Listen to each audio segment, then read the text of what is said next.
Okay. Hello, world. This is Cara St. Louis, and welcome to what I'm going to start calling conversations. And you know how much I love conversations. This is my friend Michael Feeley. We're both in the United Kingdom, which almost never happens, and I'm very excited about that we're in the same time zone. Anyway, so I think how we should go about this is one-on-one conversations amongst researchers and clairvoyants and whatever you want to call us, just people out there who are having the guts to say what they came here to say. I want to say what I want to say. What about you, Michael? You want to say what you want to say? It wouldn't be the first time. Yes, please. That's the thing. Okay. So, Michael, why don't you just introduce yourself in whatever way you want to? Yeah, thank you. I'm Michael Feeley. I'm from the UK and still based in the UK. Officer for 17 years in the UK's two major cities, and my background is in law enforcement and evidence gathering, which has put me in good stead because now I go into sort of the evidence of mysteries hidden within the monuments and the scriptures of the Bible and all the ancient monuments around the world. So I now find and decipher hidden codes within all of the ancient cultures, and I've put it all together into a big picture. So it's really sort of been a quite a journey, but my background is now really sort of being fulfilled in my current work as well. So that's a good combination. And your wife works with you too sometimes, doesn't she? Yes, she does. Yes. She Yeah, does. now and again. Yes. Does she? Would you say she has a choice when she's been called to assist in something? I mean, I've been looking at some of your videos, and I can see that all she has to do is sort of maybe be lying in bed with you, and she's swept into the whole thing, right? She is. I mean, we have many conversations when I've done a night of research. And I get to bed in the early hours in the morning, and she's there, sort of half awake, asking me what had happened and what I've learned. Yeah. And then the next morning she'll ask me again because she's completely forgot. But because she was half asleep. But that's not a problem. But yes, things started to happen for me when we got together. Up until that point, Interesting. things hadn't happened. But as soon as we got together, that's Yeah. when lots and lots of things, paranormal and whatever, started to happen for me. Right. So she really was a catalyst for where I am now. Isn't that interesting? Yeah, I think that happens to a lot of people. I don't think that this happens to us in isolation very much. I think that, yeah, I do. You spend a lot of time talking about the male and female and how that goes, right? So, Yes. yes. So let me briefly say, because I'm not sure, well, whatever. Anyway, my name's Cara St. Louis. I am obviously an American. I came to England in 2000, very beginning of 2013. This journey started for me, well, we can talk about this later too. This phase of my journey started in 2010 when my mother, who had a high security clearance with the Navy and worked for the Office of Naval Research, Michael, in London, was run over and killed in the street on her way to church. She was 74 years old. She was a loose end, basically, you know what I mean? This was a woman who could barely remember her own social security number, for God's sake. But I've talked to many people who've been in the military, and they say that is not unusual at all. Civilians working for the military are expendable, absolutely expendable. So now what I will say is that in the time since then, there has been a serious evolution, and I wonder if it doesn't all lead us all to sort of our seat at this table where we're people who are supposed to be receiving and giving information. But I started by looking into her death because it was unexplained, and I even had to get an attorney to contact my local police department, tiny little town. I was the only survivor, to get any information about her death, to remind them that there was this freedom of information thing, you know? I mean, it was just bizarre, absolutely bizarre. And then weird things started to happen. You know, people tried to run me off the road in my car. My steering failed, you know. And then, then the day that I finished writing the book, which was the 31st of March, 2012, my house burned to the ground. So I ran inside the house and I got the joystick. What's wrong with me? I went and I got the thumb drive out of the computer because it had the book on it. And so the book is out there. It's called The Sun Thief. And that's what got me started. And I started it in the same place that so many of us start, which is in chemtrails, because there they are, right? And my mother had been working with Operation Paperclip scientists. These were people who were working with atmospheric physics, right? Psychology, just all of those nasty, nasty things that we use against each other, or they use against us. Let me put it that way. And it progressed to needing to know why we were allowing that to happen. So I did a lot of work and books and lecturing on social engineering. And then I became aware that there was an entity, and I say that knowing that, all kinds of interpretations can be put on that, but there is a force that married itself to this planet. It's around still, and they're called the Fae. They are our original seed race. So I thought, well, this is kind of weird because I'm going to end up having to write about this, and then what? I'm going to have to talk about this. But I knew it was for real.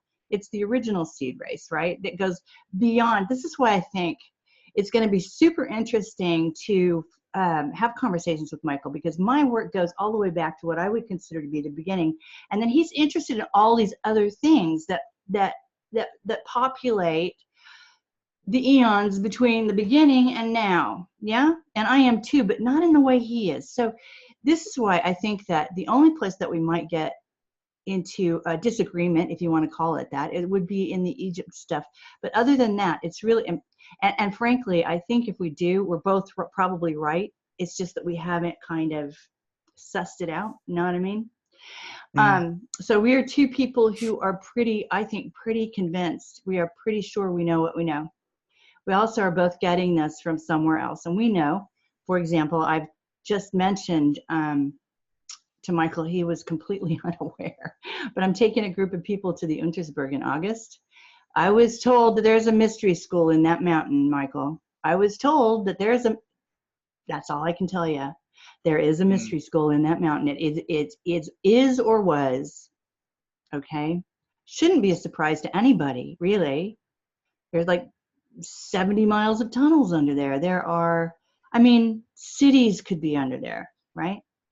They have never gotten to the bottom. They've never figured out where the bottom of the, all of these tunnels and these caves and things are. So anyway, so that's me and Michael. And so it's interesting because we haven't met. We met about a month ago, I suppose, 6 weeks ago, something like that. I'm very roundabout. Yeah, I'm very interested in his work, and he's somebody that sort of, to me, to my intuition, presents as thoroughly trustworthy. Does that make sense?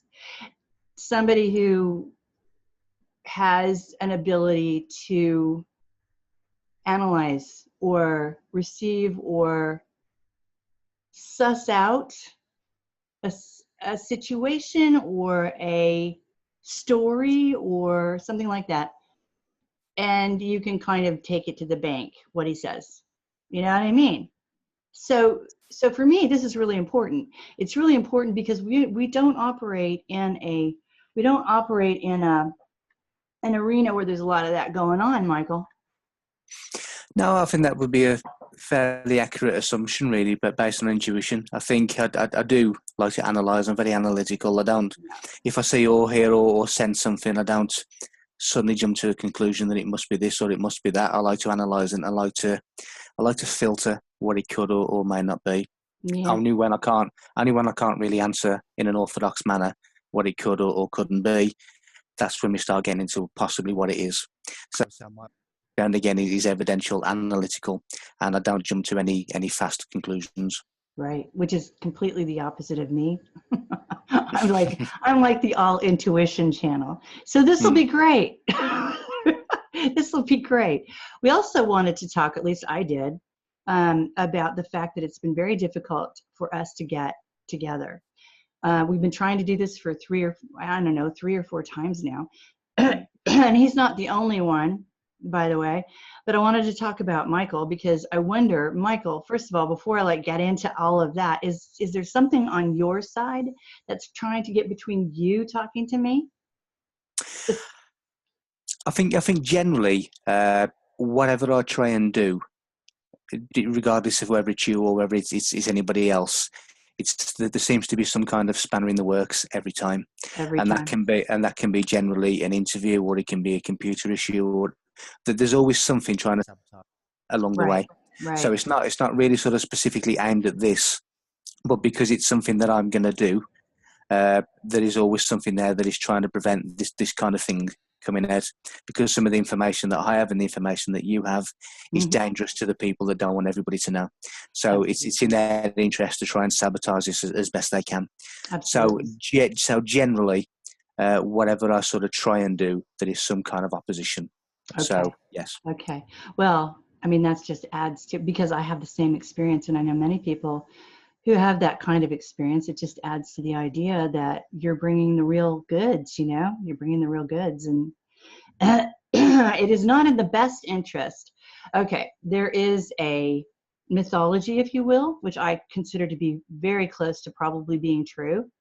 I think it's probably true based on my research on history and social engineering, that about 400 years ago, I called them the Draco. Let's call them the Draco for lack of a more completely accurate description, who ran this planet for a while, decided to leave it. They were done with it, right? Bye. And they told the people their business partners, their human business partners, that they could then tell the rest of humanity what was going on. They could share the technology. They could do whatever they want. And guess what they decided? Well, they decided to keep it for themselves. And it was at that point that the social engineering got ramped up to demonic proportions, the proportions that it is right now.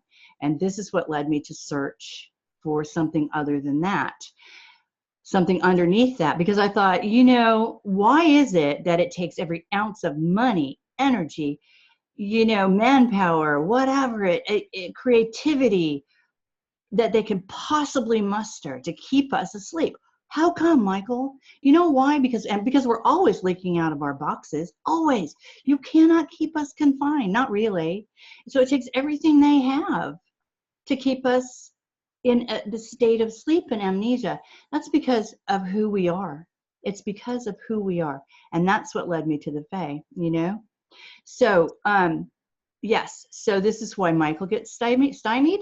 Do you ever get stymied from the other side? Is there ever interference from the other side specifically to you bringing this information?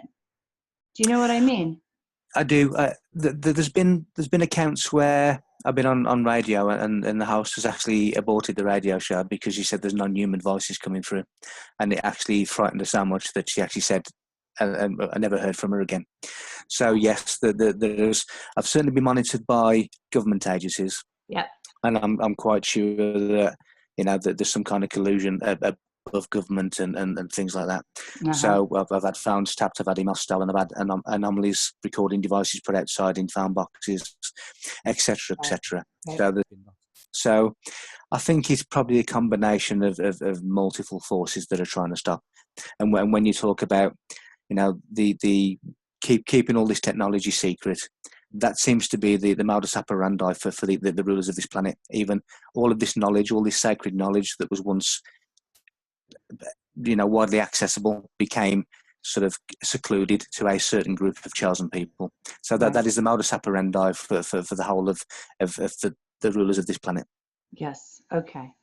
Well, for me, I agree with you on all of that stuff. It's all been, it's really funny because in 2011, 2012, when I was first starting to write the book on chemtrailing, which is actually a fictionalized account, a thinly veiled fictionalized account, because I was scared, man.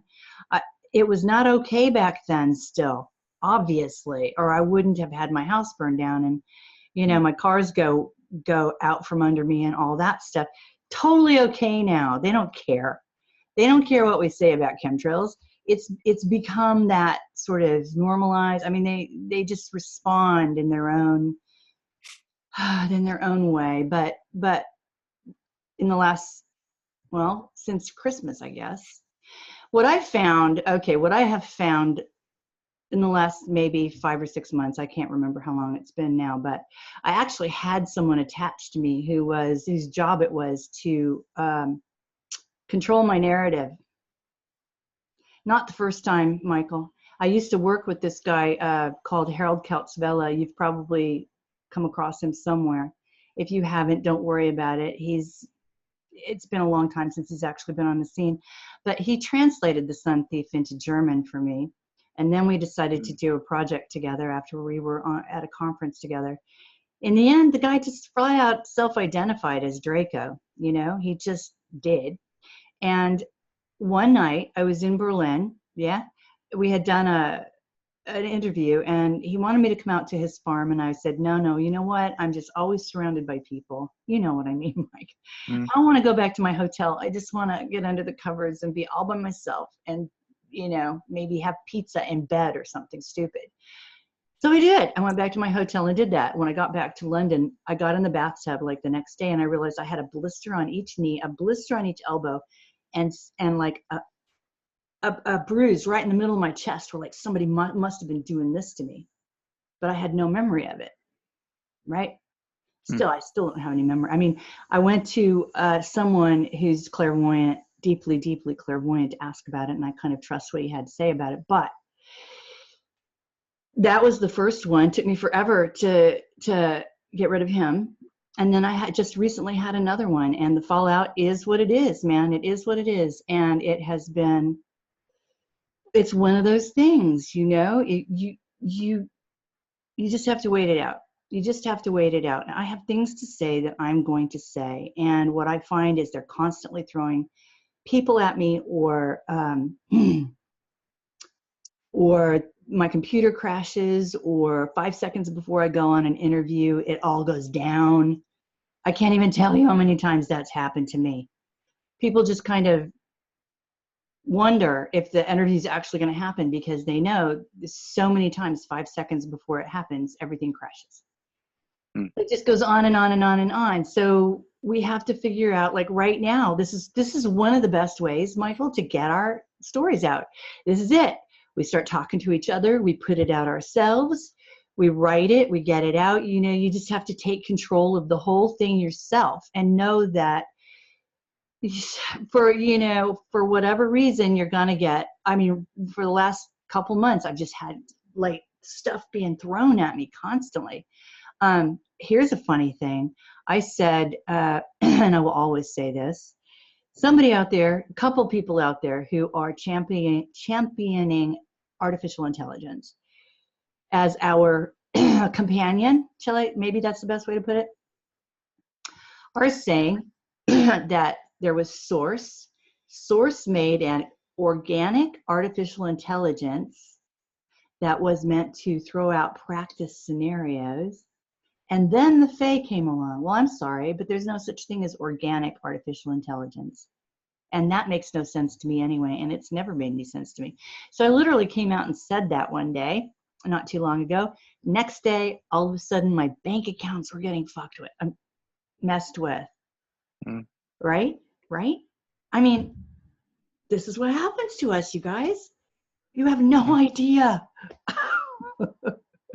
Artificial intelligence does not want us talking about authentic intelligence, nor do they want us talking about how truly powerful we are.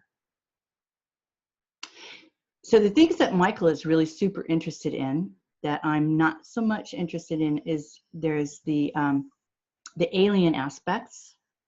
Do you want to, well, first of all, he's got a new book out. Maybe we should show your book and have you talk about your book. Let's do that. You want to? Yeah, okay. Well, that's the new one. It's if you can see with my fingers, it's basically the ancient code, a serpent fire, and that really says it all. I mean, as I say, I've discovered an ancient code which is all to do with enlightened consciousness, and the Egyptians were telling us that, the builders of Stonehenge were telling us that, the Sumerian scrolls, the Anunnaki scrolls were telling us that, the Bible is telling us that, the King Arthur legend, the Greek gods, Atlantis, Lemuria, even Santa Claus and pirates, the whole story of pirates and the treasure map and X marks the spot, is all talking about the same thing, which is enlightened consciousness. And because of my background in law enforcement and evidence, I've been able to piece this big picture together. But the two words that are pinnacle in the whole of this is enlightened consciousness. And the people that have kept this information now to themselves try at all costs to prevent humanity from ever becoming enlightened consciousness. And that really is the battle that we're now facing. and Yeah. that's really what I've discovered. Yeah. And you just said like 6 things that I want to talk to you about, because I've listened to some of your interviews now. For example, you do end up, most of us end up having to address the idea of Christianity and the Bible. And if in fact there was a character, Jesus, and all that stuff, I'm a big believer, I guess you would say. I'm convinced by Anatoly Fomenko's chronology studies that there's been at least perhaps 1,000 years inserted into our timeline to justify monarchies that shouldn't exist, that kind of thing. That it's all, lots of it is just bullshit. Okay. But one of the things that starts with is this idea that, and you said this yourself, that Jesus, this character, Jesus, was actually a Roman emperor's son. Yeah. In fact, it was one of the sons who destroyed the Druids in Gaul. Yeah. Well, the iconic image that we are given of Jesus was the son of Pope Alexander, so that is connected to Rome. But in the actual character Jesus himself, we basically didn't exist, because we are all Jesus Christ. Right. So there's a Roman influence in relation to the earthly Jesus, because it's all about male fertility and the rise to Christ consciousness. In terms of the post-resurrection crucified Jesus, that then leads into the realm of astronomy and the sun and the 12 signs of the zodiac. Yeah. So, the wheel of Gad, that later is translated as the will of God. So it's all to do with earthly, the body, genetics, and the heavenly Jesus, which is the solar system. So in terms of the actual character Jesus, no individual Jesus actually existed, but we are, each and every one of us are Jesus Christ, because it's all within the atomic structure of the human body. So, and that is the exact same with all the biblical characters: Mary Magdalene, Mary and Joseph, John the Baptist, Jesus Christ, Noah, Moses. All of them are the workings of the atomic structure and genetics of the body. Right. I was thrilled to see you weaving the astrotheology into your work. I'm always so happy to see that all of these pieces come together, and they support the next piece, the next piece, the next piece, because I truly love astrotheology. I think it's brilliant, and you do a lot with it. The one thing I will say, no, 2 things I will say. First of all, I am so tired of hearing biblical statements. You know what I mean? They don't support anything. In my view, they don't support anything except the con, the scam. That was written as a giant scam. So we need to pull ourselves right back out of that. And even if we don't have, and I think this is often the case, even if it's because we rely on these things because we don't know what we would do instead, we mustn't stay in there. We mustn't stay in there because it's comfortable. The other thing is, every time I realized recently, every time I look at a crucifix, I see that as the world's worst joke played on us, because to me, that is the capture of humanity. That is the capture of humanity, and they're just shoving that in our faces by putting that everywhere. That's the Vatican, of course, and whoever is behind the Vatican. But so every time I see that, I think, geez, and how does that hit us in our inner self?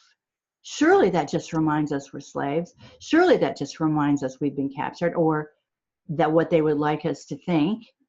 So, it's really, really super difficult to get people to break free of these religions. I call them the religions of the book, right?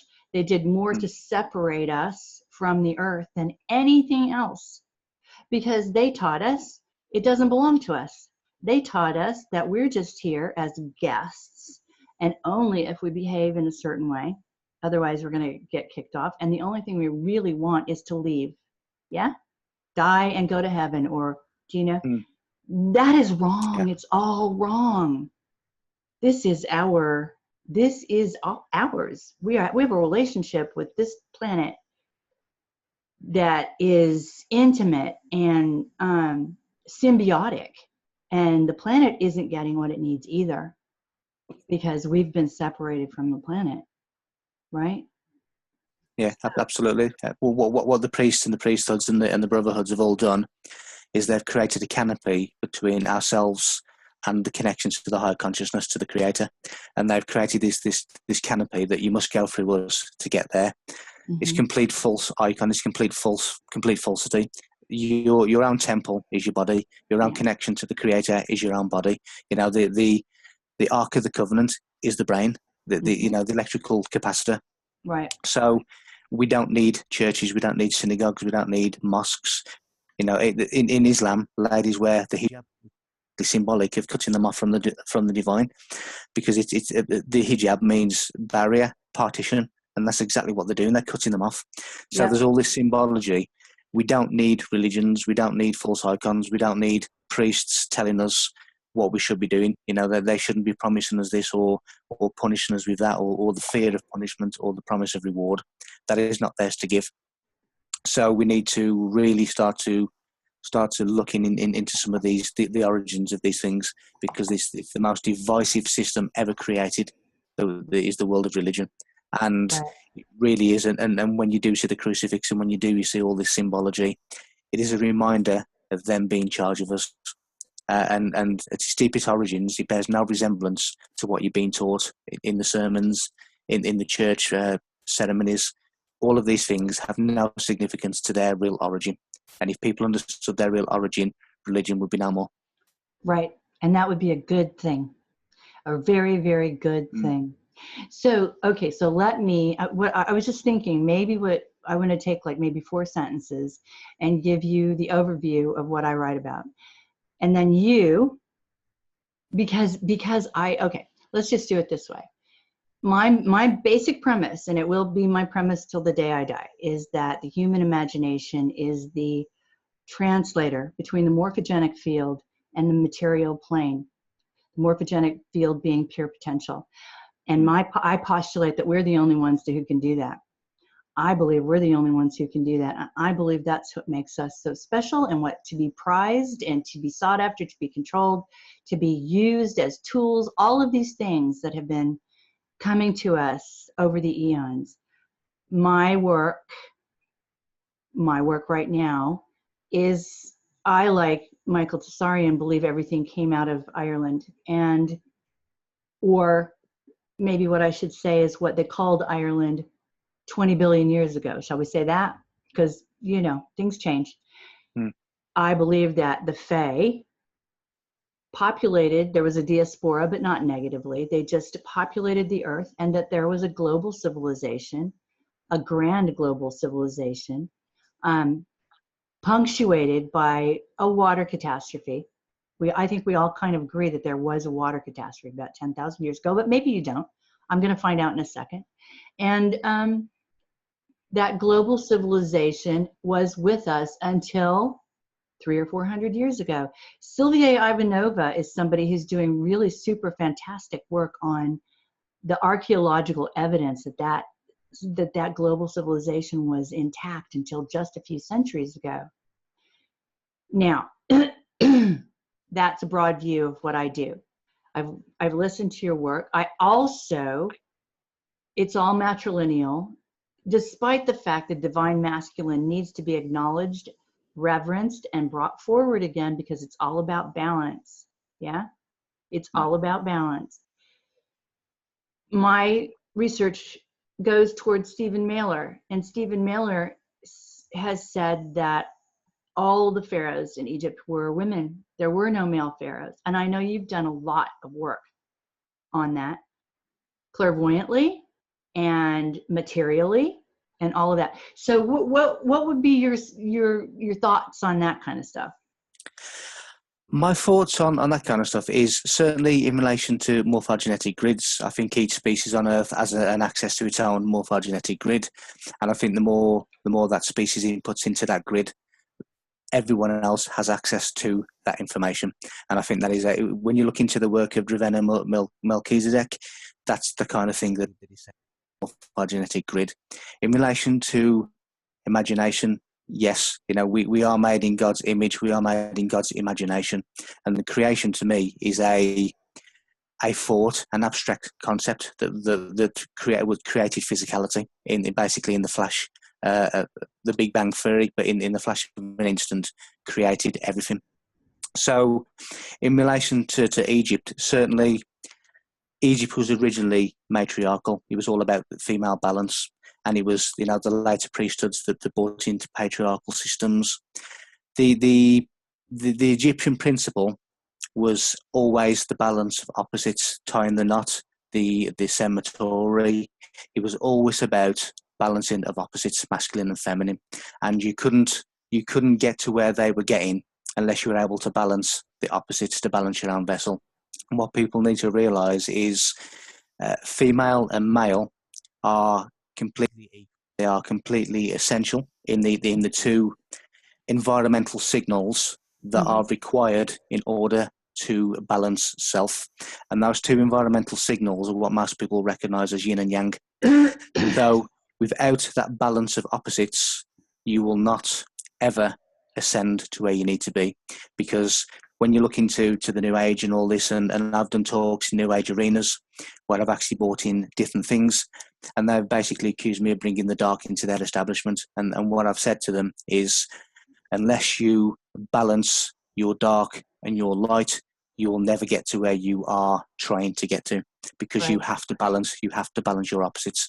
So it's a complete false representation.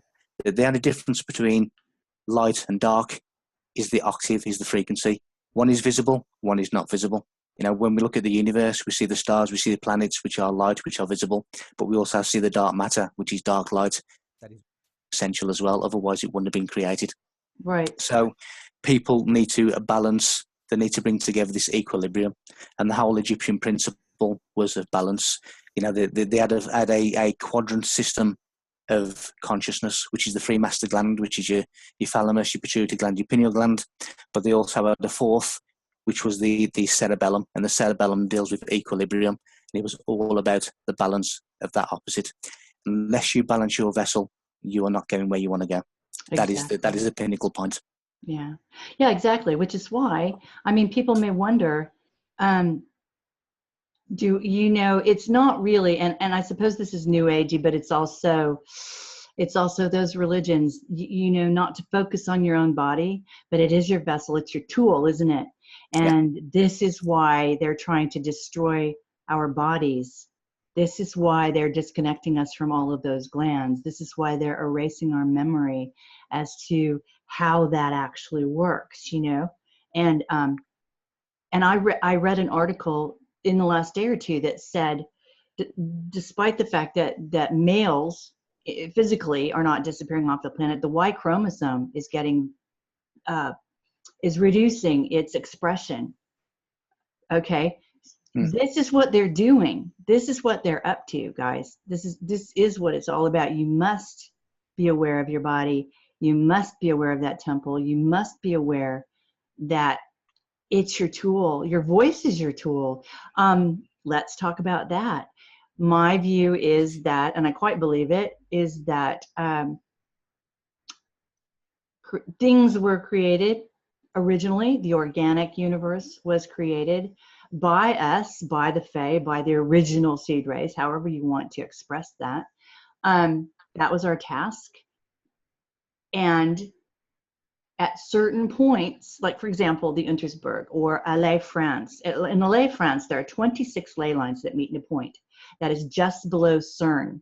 And you can bet that they're using that point, okay, because it's very, very powerful. There's inside the mountain in the Untersberg is a point where 12 ley lines meet. And there is also a ley line that goes all the way down to Uluru in Australia. What I believe is that there was a time when we knew how to raise hyperbolic towers of sound and power at those points. And we could use frequency with our voice to create or to move giant rocks, like, for example, in your pyramids. Yeah? What do you think about that? What's your opinion? My opinion is that the pyramids and all these monuments were basically made by sound levitation, and also by beams that were created by sound. And even modern day science now are replicating that. They're actually creating laser beams by sound, and they're able to levitate by sound. And the priests inside the temples, inside the pyramids, were using these kind of sounds, F sharp and things like that in their chants, in their prayers, which was the octave that were actually levitating these rocks. So I totally agree that they were resonance chambers, they were amplification chambers, and they were all to do with raising consciousness. But they were doing that for the amplification of sound. So I would be totally on board with that kind of resonance and those ley lines and things like that. Right. Well, and this is why it's been very important to separate us from natural frequency, from true understanding of music and tone and all of those things, and using our voice for those sorts of things. We have been completely separated from that, What about, okay, Michael, you concern yourselves with off-world entities. I do not. I find, and that's not a judgment. It's just that I find if I don't keep all that clean, I don't receive what I need to receive about what I need. That's all. So tell me about your work there. Well, really, again, it's something that found me rather than me sort of approaching it. And it started off with seeing at such an intense rate, sort of unorthodox craft in the sky, both day and night. I'd seen massive UFO cigar shapes. I've seen two-dimensional gateways open. I've seen wormholes in the sky where craft have emanated. The wormholes fizzled, and then the craft has carried on across the sky and then disappeared. I've seen extraterrestrial beings. I've stood 3 feet away from them. I've been invited telepathically to certain locations at certain times to do certain things. So again, it's more things coming to me than me going to it. And I think when you get involved in many UFO groups and things like that they tend to be more interested in the very, very tin can in the sky, but they don't often look beyond the sky. They don't look beyond the fact that these extraterrestrial beings are part of the same cosmos, part of the same universe as we are, and they're basically just part of the same creation as we are. It just so happens that they are part of a different star system to what we are. So there's not that much distinction between us, other than the fact that they have a different home, and maybe they have a more advanced technology than we do because they can get here and we can't. They may have already been here. They may have always been here. So again, when I don't look at extraterrestrialism as a massive phenomenon, I see it as basically a galactic community, and I do see that everything is part of everything else, and I do think that the universe is a single intelligent entity that has put all this together, and I think there are different tiers within that creative mind, and I think that there are creations that have the ability to create, and I think that is all part of the same universe. We're all heading back to that singularity, that point of singularity through a micro and macrocosm, and that's how I think that we're all heading back to that one unity again.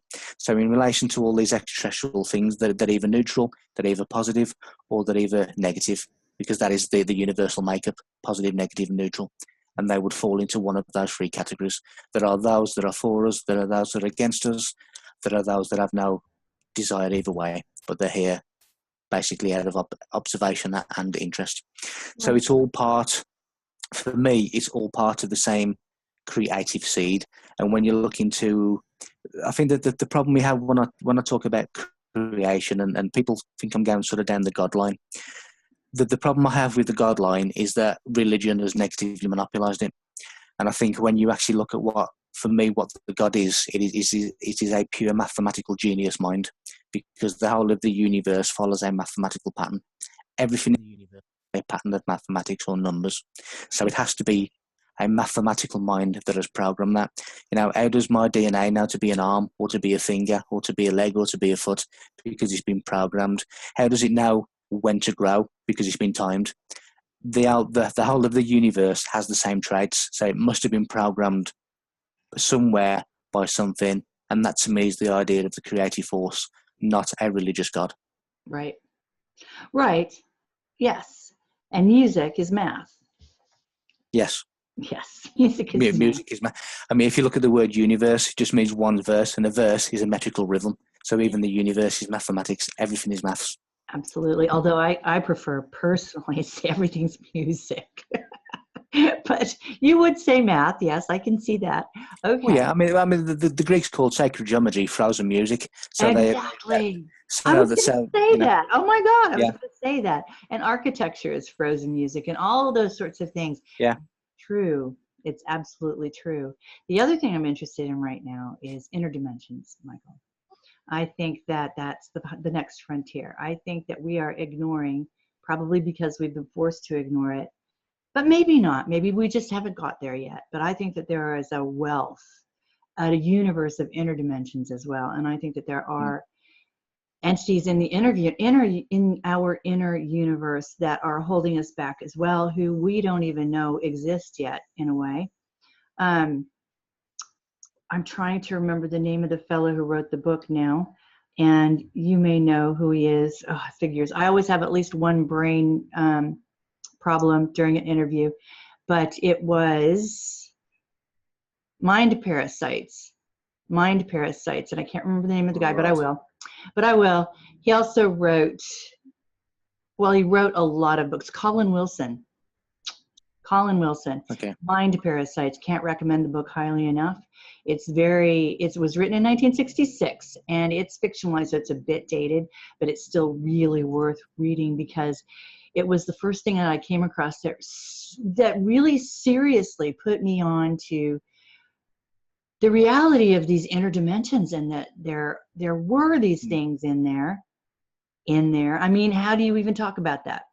We need words to talk about that because we don't Mm. have. This is a completely different dimension. It's a completely different dimension, just like sleep should be considered a completely different dimension in my view, you Mm. know? so so I think that that's on our horizon to discover what's going on in our inner dimensions. This is the new frontier. And will we call those anything? Will we meet anything in there that is not us? And if we did, what would we call them? You know what I mean? That is a million-dollar question. There certainly are interdimensions. There are different dimensions. I've had multidimensional experiences personally, Yeah. so I do know that these things exist. And again, we have five senses, we have seven colours, and that or a combination of those is a very very limited bandwidth that we have as human beings in this present form. But obviously we can ascend past that. We can transition past that. But there's no doubt whatsoever that there's interdimensions and multidimensions and all kinds of things. Just because we don't understand it doesn't mean to say that it doesn't exist. Quite Right. clearly, as the Right. Bible says, my father's house has many rooms, my father's mind has many rooms, and these rooms are the multidimensionality that Yeah. exists all around us. Yeah. Yeah. Well, and oh God, what was I going to say? Anyway, yes, you know what I would like to know about? It'll come back to me. What I'd like to know about is you seem to have been, maybe it's been all your life, but I got the impression that you, being given this task to distribute the information that you're being given, also came with an ability, a deepened clairvoyance, a deepened ability to sense. Oh, that's what I was going to say. Our limited visual acuity does not mean there aren't things all around us all the time. We just can't see them. That's right. Get it, guys? Yeah. Get it? They're there. We just can't see them. Anyway, you have some pretty intense and serious experiences with the paranormal too. Mm. Yeah? Absolutely. Tell me some of those things, some of the stories. Well, the first thing that happened to me is, again, when I met the wife, I can't remember anything from childhood personally. All I can remember from childhood is knowing that I was different. I felt different, and Yeah. I was asking adult questions at the age of 6 and 7 as to this doesn't make sense.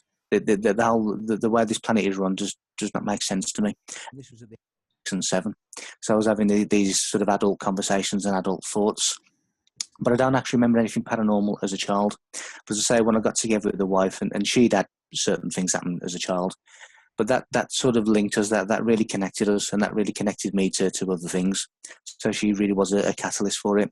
The first major thing that happened to me, which I class as my traumatic awakening, was a ghost girl that had been with a wife and her family, because where the wife used to live as a child was on the same sort of area that this young girl had died.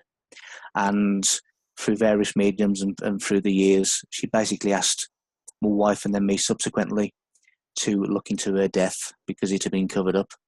And we did try to look, but we didn't actually have a year or a date or anything like that. So we went back to the Second World War, and we didn't have a name for this girl. She gave us her name. And I went to the central library of the closest city, which covered the area. And we looked all the way back in World War for any deaths in the name that we'd been given, and we couldn't find anything. Little did we realise it was actually in the year 1850, which is 159 years previous. We'd not gone back anywhere near far enough. And this was actually Victorian England. And what had happened on the 9th of February 2009, which I say was the 159th anniversary of this incident, I was we went to the mother-in-law's house because we'd actually been kicked out of our own house. We'd had windows smashing and all kinds of things happening in the house. I'd been possessed, my body being possessed, which sent me into like almost a violent rage, which wasn't me. And we was basically kicked out of the house. And at 3:30 that morning on the 9th of February in 2009, we were asleep, and I remember being taken back to what I would describe as an old wooden bedroom. And I was lying on a bed, and I was looking directly in front of me at a window. And that window had blue curtains, and in the corner of the room there was a wooden door, and the wooden door creaked open. As the door opened, the draft from the door caused the curtains to flutter. At that point, I heard the voice of a young girl say, "He's here." That is all I remember. At that point, the wife said I was absolutely screaming hysterically as if I was being attacked. But when I looked over across at her, she was the one that was screaming hysterically as if she was being attacked. Basically, this young girl told us her story subsequently through a medium who had that there was some kind of force that was trying to prevent her from helping us because a washing machine had been lifting up off the floor. All kinds of things was happening to her. But through the medium, we basically said that this girl's stepfather used to abuse her, and on the morning in question, which was the anniversary of her death, he'd entered the bedroom and he tried to abuse her. She fought back and he smothered her and murdered her. What we didn't realise is that we also had the stepfather, the assailant, as a spirit attachment as well. So we had the victim and we had the assailant in our energy field for many years. He was the one that was smashing windows and causing lots of problems. So that really was, I mean, I couldn't even sleep with the light off for 6 months after that. It was so traumatic. To relive a murder and actually survive it goes against the grain because people don't normally survive the murder. So it was really, really traumatic. So that for me was what welcomed me to otherworldly things. Even though I'd seen UFOs and I continued to see UFOs, and after that I'd see orbs of light, which were angelic manifestations, angelics being electromagnetic forces. I've seen the ghost of King Charles I, who was as part of English Civil War.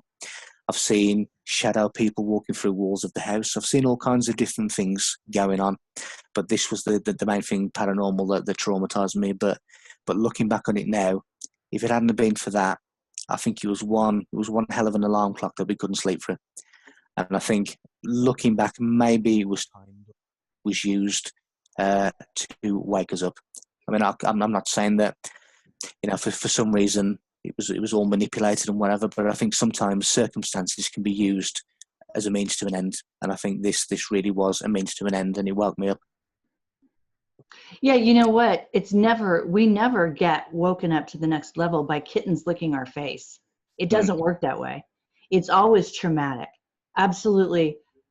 And it's more and more and more traumatic as you go along because you're getting deeper and deeper and deeper and deeper. You just get used to it. On some level, you kind of get used to it, I mean, I remember watching my house burn down and thinking, look at that. Because I was just so freaking used to all this stuff, Yeah. Of course it is, right? Why wouldn't it be? So anyway, so yes, I think that you're probably right. And I don't know, maybe it was directed, maybe there was your higher self said, look, there's this issue. Let's bring this issue to Michael and his wife and see if they can handle it, if they can resolve it, if they can live through it. Because honestly, sometimes I think that's what they think. If you can live through this, it gets that bad.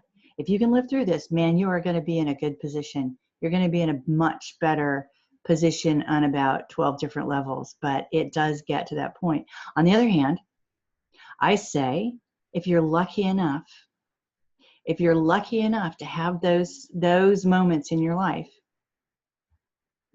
you know, then you get to Mm. experience who you can really be. The problem is it's a hell of a gamble, isn't it? It's a completely life changing gamble. I now term things as when the paranormal becomes normal, because when you experience it with such frequency, it becomes an everyday occurrence. It It does. becomes completely normal, and that is now how I see it. Yeah. So how does that manifest? Manifest. How does that work for you now? Is it something? Do people come to you? Do entities come to you for assistance or company or any of that? There's always things around. There's always uh, orbs of light that are always. I was doing a talk just yesterday, and somebody in the audience was saying that there's absolutely a massive white bright light right behind you that is completely, glowing behind you.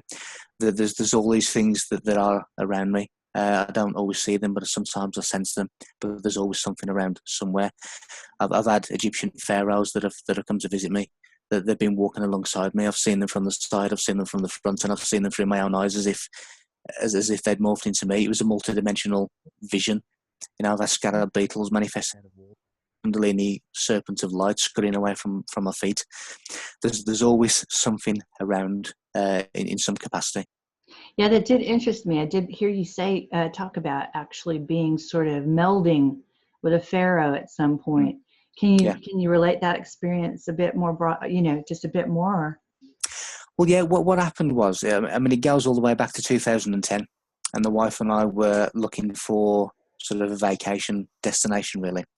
And we both had a real strong urge. We needed to go to Egypt, but we both knew that it wasn't just a holiday, it wasn't just a vacation. There was some reason that we were going to go there.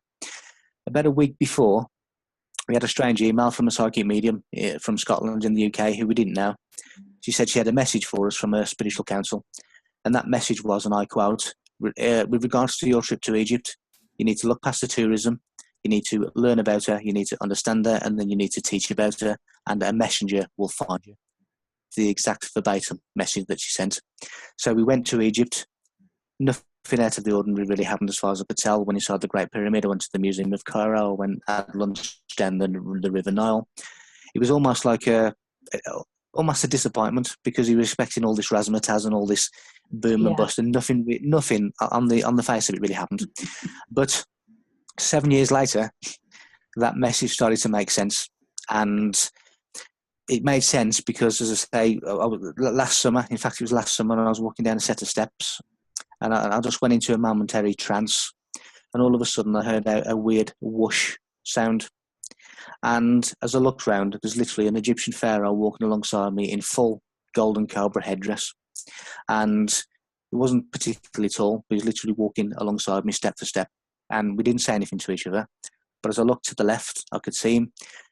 At the same time, I could also see him head on, as if he was walking towards me. Also, simultaneously at the same time, it was as if he was actually looking through my own eyes, as if I'd morphed into him, or he'd morphed into me. So it was literally a multi-dimensional viewpoint of this pharaoh. Seeing dimensionality is basically seeing things at different angles, many different angles at the same time. And that really is what happened. It probably lasted maybe 30, 40 seconds. In that time, I'm sure some kind of communication was being had, but it wasn't a vocal conversation. It was probably more a DNA genetic conversation that was going on. And he simply just disappeared as fast as he came. But just prior to that, I'd been sitting in the living room at home. I'd looked up at a wall, and there's literally a cobalt blue scarab beetle manifesting in midair in front of me. And probably a few seconds after that, I looked down at my feet, and there was a white serpent of light, pure white light, scurrying away from my left foot. And there's all these Egyptian things going on at the time that I was writing about Egypt, all those great secrets of Egypt. So it took 7 years for that message to actually come true. But it was a 7-year journey in relation to Egypt in particular.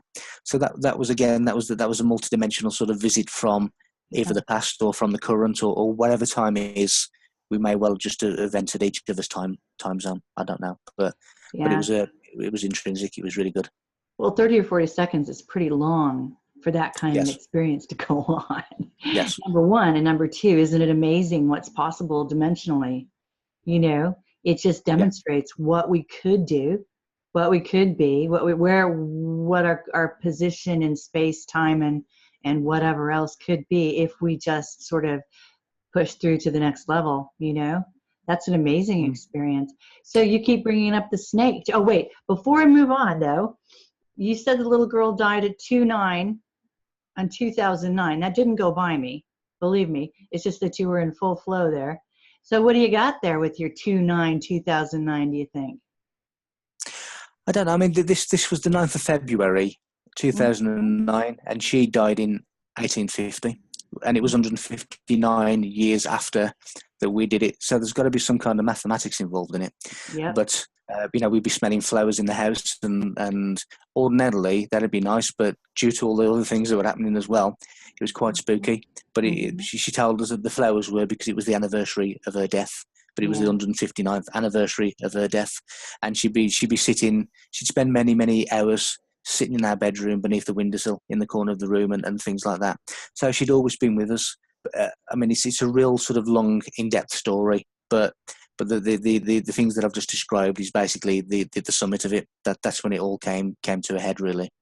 The medium that helped us was physically ill for many months after, because Right. it really knocked her around. Because it was he in particular, the assailant, Mhm. was extremely difficult and powerful and nasty, and she had a real issue resolving that matter.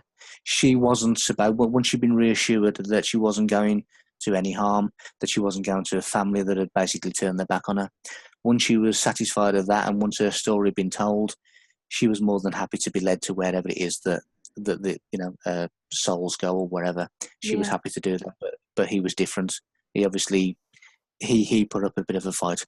So it's been really it's difficult for people who've never had experiences like this, or certainly have never had the intensity of experiences like this.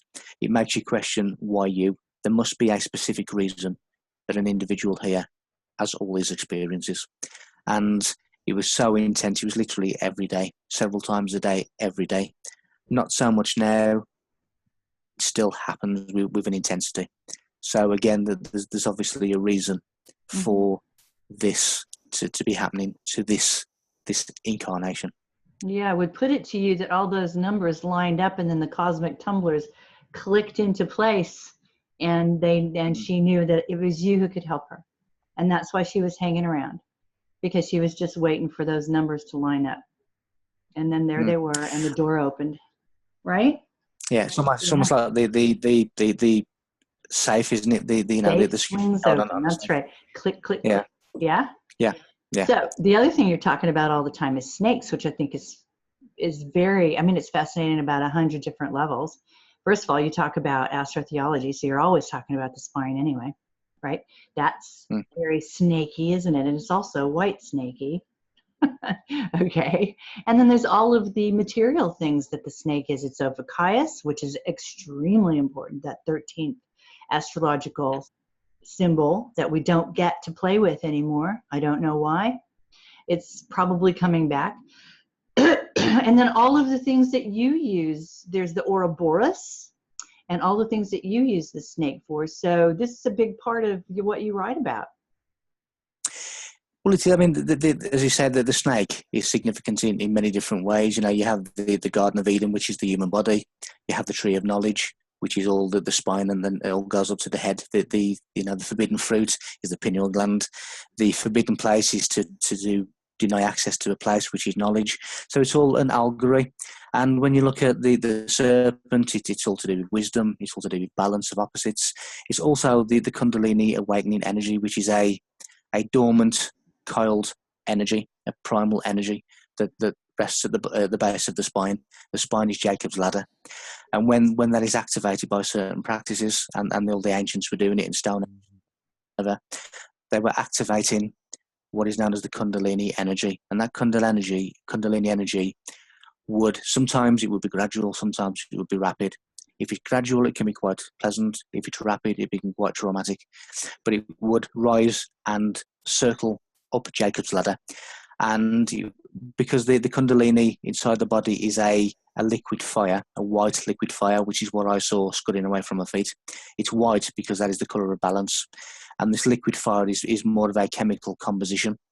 And the word chemical and alchemy and chemistry comes from Chem, which is Egypt. So again, the serpent is important in Egypt as well. But this serpent energy will destroy by fire your lower chakras as it's rising to the higher chakras. Your lower chakras are known as Sodom and Gomorrah. So in the Bible, when the Bible tells us that Sodom and Gomorrah was destroyed by fire, what that is really telling us is this Kundalini awakening, which is taking us to our own Christ consciousness, is destroying the lower chakras, the kingdom of earth.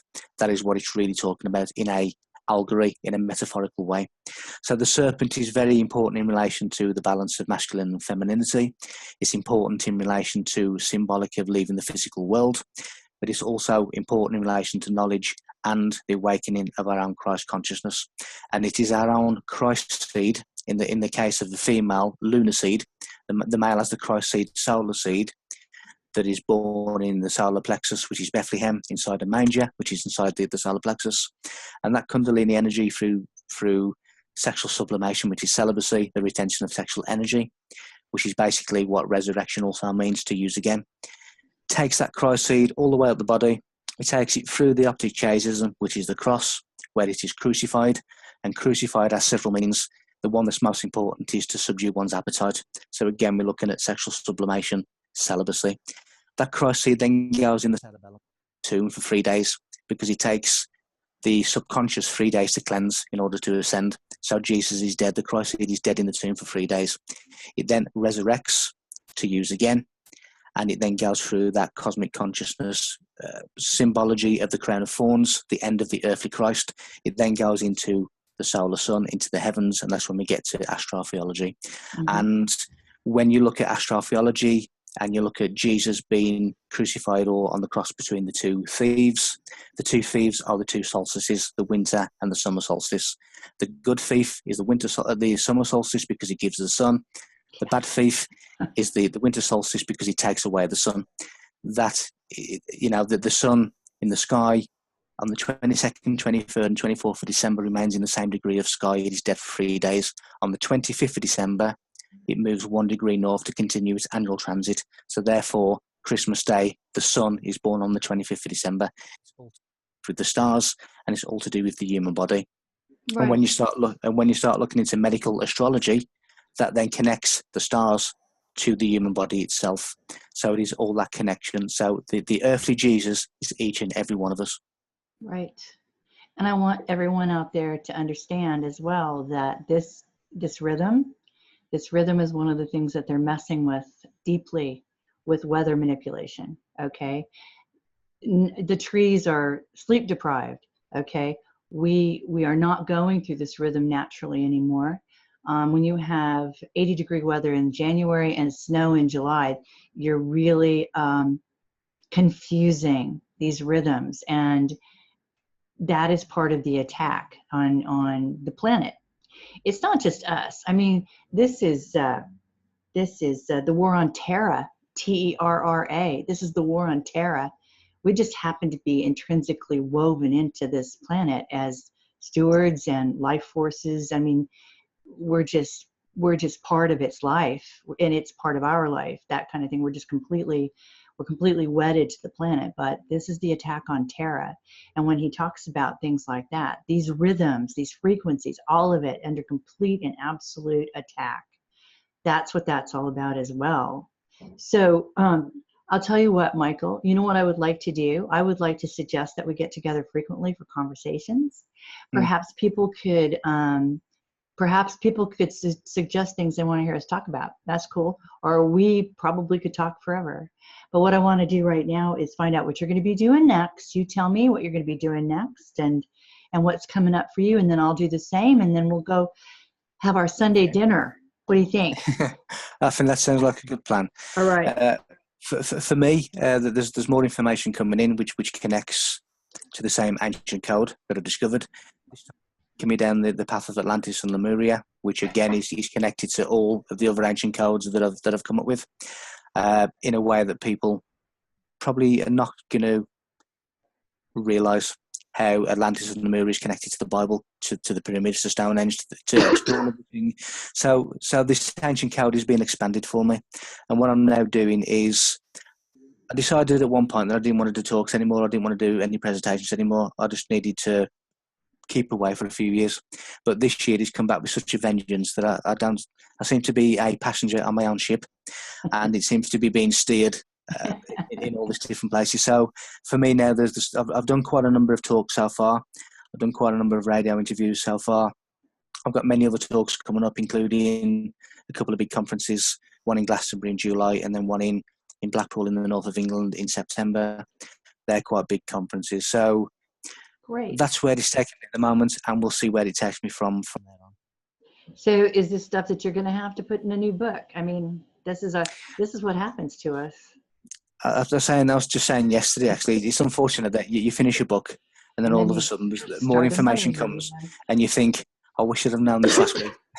But instead of keep going to the printers and then doing another chapter and going back and forth and never actually finishing the book, there has to be a cut off, and then it has to go into a new material. So it would have been nice to be in this book, but it isn't. It'll be in another one.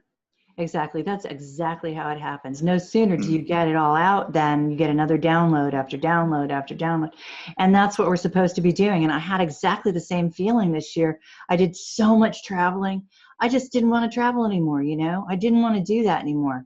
I wanted to sit tight. I wanted to, first of all, I found out, and you must know this to be the case, it's really tough to get people away from their computers and get them in front of you where you can be eyeball to eyeball, which, by the way, is really important.